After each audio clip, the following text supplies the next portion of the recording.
अपने ही कबूलनामे पर 24 घंटे के भीतर कैसे पलटा पाकिस्तान? भारत ने क्यों कहा सीपेक प्रोजेक्ट पर काम बंद करे चीन और पाकिस्तान? विस्तारवादी चीन की नेपाल के खिलाफ सामने आई कौन सी साजिश?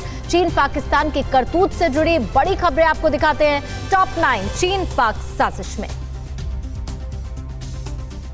दाऊद इब्राहिम पर अपने ही कबूलनामे से पाकिस्तान फिर पलट गया है। उसने फिर कहा है कि दाऊद इब्राहिम पाकिस्तान में नहीं है। इससे पहले उसने माना था कि इंडिया का मोस्ट वांटेड आतंकी दाऊद इब्राहिम पाकिस्तान में ही है। उसने एक लिस्ट जारी करके 88 आतंकी संगठनों और उनके आकाओं पर प्रतिबंध लगाने की बात कही है, जिसमें दाऊद इब्राहिम का भी नाम शामिल है। फाइनेंशियल एक्शन टास्क फोर्स यानी कि FATF की ब्लैक लिस्ट में जाने से बचने के लिए पाकिस्तान ने 88 आतंकियों पर कार्रवाई का दिखावा किया है। इन आतंकियों में हाफिज सईद, मसूद अजहर और दाऊद इब्राहिम जैसे नाम शामिल हैं। पाकिस्तान सरकार की लिस्ट में दाऊद के कराची में 3 बंगलों का पता जारी किया गया है। दाऊद इब्राहिम मुंबई में 1993 में हुए धमाकों का मुख्य आरोपी है। इन धमाकों में 350 लोगों की मौत हुई थी। भारत सरकार ने 2003 में दाऊद को ग्लोबल टेररिस्ट घोषित कर दिया था और कई बार सबूत देने के बाद भी पाकिस्तान उसके अपने यहाँ होने से इनकार करता रहा। अब उसने जारी किए दस्तावेज में दाऊद इब्राहिम को भारत का बताया है। दरअसल पाकिस्तान की आर्थिक हालत बेहद खस्ता है। वो भुखमरी की कगार पर है। सऊदी अरब ने उसे कर्ज और ऑयल देने से साफ इनकार कर दिया है। साथ ही इस साल के अंत तक 6.2 अरब डॉलर का कर्ज भी वापस मांगा है। और ऐसे में अगर पाकिस्तान FATF के 27 पॉइंट्स के डिमांड लेटर की शर्तें पूरी नहीं करता है तो उसका ब्लैक लिस्ट में जाना तय है और वो दिवालिया हो सकता है। भारत ने पाकिस्तान और चीन को दो टूक कहा है कि वो चीन पाकिस्तान इकोनॉमिक कॉरिडोर पर काम करना बंद कर दे।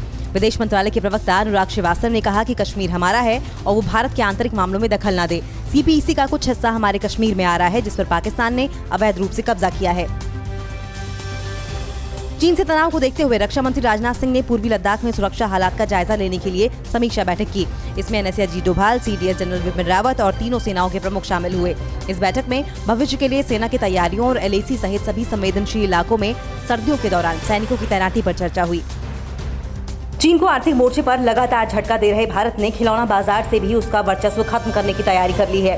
देश में आत्मनिर्भर भारत अभियान के तहत अब स्वदेशी खिलौनों के उत्पादन पर जोर दिया जाएगा। कल इस मुद्दे पर प्रधानमंत्री मोदी ने वरिष्ठ मंत्रियों और अधिकारियों के साथ बैठक भी की है। चीन अपनी विस्तारवादी नीतियों के तहत नेपाल की जमीन पर कब्जा करने में जुटा हुआ है। नेपाल के सर्वे डिपार्टमेंट ऑफ एग्रीकल्चर मिनिस्ट्री की रिपोर्ट के मुताबिक चीन ने 7 सीमावर्ती जिलों में कई जगहों पर नेपाल की जमीन पर अवैध कब्जा कर लिया है। वहीं प्रधानमंत्री KP शर्मा ओली चीन के डर के मारे इससे अनजान बने हुए हैं।